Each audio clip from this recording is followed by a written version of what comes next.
Good morning friends. कैसे हैं आप सभी। मैं आपका दोस्त, आपका साथी B.S. तरकर आज फिर एक शानदार समरी लेकर आया हूं। आइए सुनते हैं 10 राजाओं की लड़ाई व दशराज युद्ध की कहानी। भारत के इतिहास में प्राचीन काल से लेकर आधुनिक काल तक कई उल्लेखनीय युद्ध हुए हैं। इन लड़ाइयों और युद्धों ने भारत को प्रभावित किया है। ऋग्वेद में 10 राजाओं के युद्ध का उल्लेख मिलता है। यह लड़ाई रामायण से भी पुरानी है। राजा सुदास सम्राट भारत की 16वीं पीढ़ी के थे। 10 राजाओं की लड़ाई 14वीं शताब्दी ईसा पूर्व में भरत के वैदिक साम्राज्यों और कृतसुभारत सुदास के बीच लड़ी गई थी। यह लड़ाई पंजाब में रावी नदी, परुष्णी नदी के पास हुई थी। यह युद्ध कृतसुभारत की जीत की ओर ले जाता है। हाइडेस्पेस की लड़ाई। हाइडेस्पेस की लड़ाई हाइडेस्पेस के नदी तट के पास हुई, जिसे अब पाकिस्तान के पंजाब में झेलम नदी के नाम से जाना जाता है। 326 ईसा पूर्व में ग्रेट एलेक्जेंडर और राजा पोरस के बीच लड़ाई लड़ी गई थी। सिकंदर ने अचमेनिद साम्राज्य की सेनाओं को हराया और भारत में अपने साम्राज्य का विस्तार करने के लिए अपना अभियान शुरू किया। ग्रेट एलेक्जेंडर ने हाइडेस्पेस की लड़ाई जीती। सेल्यूसिड मौर्य युद्ध। सेल्यूसिड मौर्य युद्ध चंद्रगुप्त मौर्य और सेल्यूकस प्रथम निकेटर के बीच लड़ा गया था। लड़ाई 305 और 303 ईसा पूर्व में लड़ी गई थी। लड़ाई 305 ईसा पूर्व में शुरू हुई जब चंद्रगुप्त ने अभियानों की एक श्रृंखला का नेतृत्व करके भारतीय क्षत्रपों को वापस लेने की कोशिश की। सेल्यूकस I निकेटर ने अपने क्षेत्रों की रक्षा के लिए चंद्रगुप्त के खिलाफ लड़ाई लड़ी, लेकिन बाद में दोनों पक्षों ने 303 ईसा पूर्व में शांति बना ली और युद्ध का परिणाम चंद्रगुप्त को ग्रेट एलेक्जेंडर द्वारा छोड़े गए क्षेत्रों को नियंत्रित करने की अनुमति दी गई जब वह पश्चिम में लौट आया। पोलिलूर की लड़ाई। पोलिलूर की लड़ाई चालुक्य राजा पुलकेशिन द्वितीय और पल्लव राजा महेंद्र वर्मन के बीच लड़ी गई थी।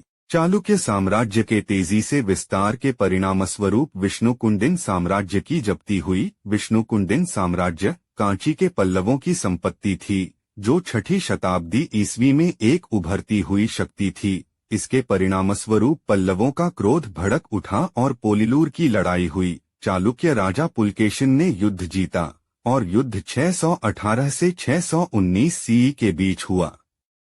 तराइन का प्रथम युद्ध मोहम्मद गोरी तुर्की कबीले के नेता और पृथ्वीराज चौहान राजपूत कबीले के नेता के बीच तराइन की पहली लड़ाई 1191 में हुई थी। 1149 तक घुरिद विजयी होकर उभरे और गजनी शहर को बर्बाद करने का प्रबंधन किया। घुरिद साम्राज्य का नेतृत्व मोहम्मद गोरी और गयास अल्दीन ने किया था। वे भारत के पूर्वी भाग में अपने साम्राज्य का विस्तार करना चाहते थे।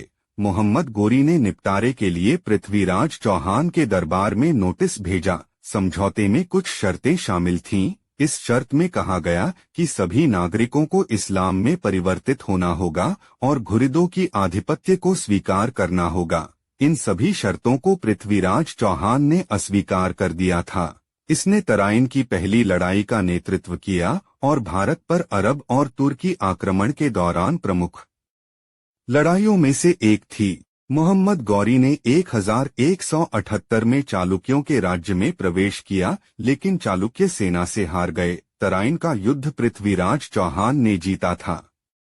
तराइन का दूसरा युद्ध। तराइन की दूसरी लड़ाई मोहम्मद गोरी और चाहमना राजा पृथ्वीराज चौहान के बीच लड़ी गई थी। 1191 में तराइन के प्रथम युद्ध में पृथ्वीराज ने घुरिदों को पराजित किया था। तराइन का दूसरा युद्ध उसी मैदान में हुआ था जिसमें प्रथम युद्ध हुआ था।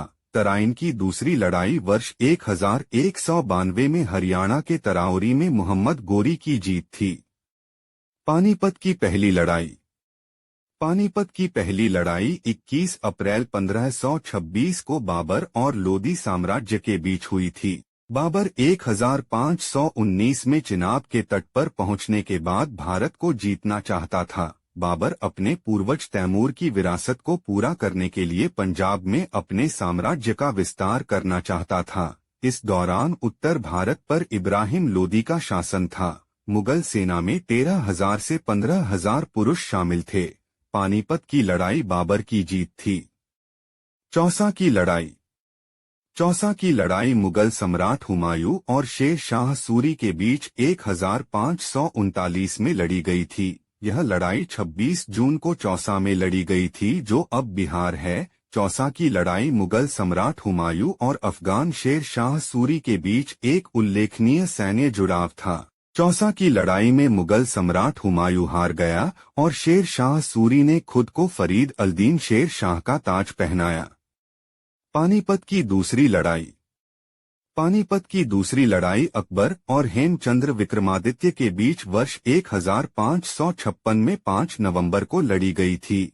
हेमचंद्र विक्रमादित्य ने स्वयं मुगलों पर आक्रमण किया और युद्ध हार रहे थे। वह युद्ध में गंभीर रूप से घायल हो गए थे और मुगलों द्वारा कब्जा कर लिया गया था। बैरम खान ने अकबर से हेमचंद्र का सिर काटने के लिए कहा, लेकिन उसने हेमचंद्र के सिर को अपनी तलवार से छूने से इनकार कर दिया। बैरम खान ने स्वयं हेमचंद्र का सिर काट दिया और उसे दिल्ली दरवाजे के बाहर टांगने के लिए काबुल भेज दिया। इससे पानीपत की दूसरी लड़ाई में मुगलों की जीत हुई।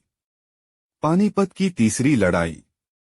पानीपत की तीसरी लड़ाई मराठा साम्राज्य और दुर्रानी अफगान साम्राज्य के बीच 1761 में 14 जनवरी को लड़ी गई थी। पानीपत की तीसरी लड़ाई अहमद शाह अब्दाली की जीत थी, जो अफगान सेना के नेता थे। मराठा नेता विश्वराव और सदाशिवराव को युद्ध के मैदान में गोली मार दी गई थी।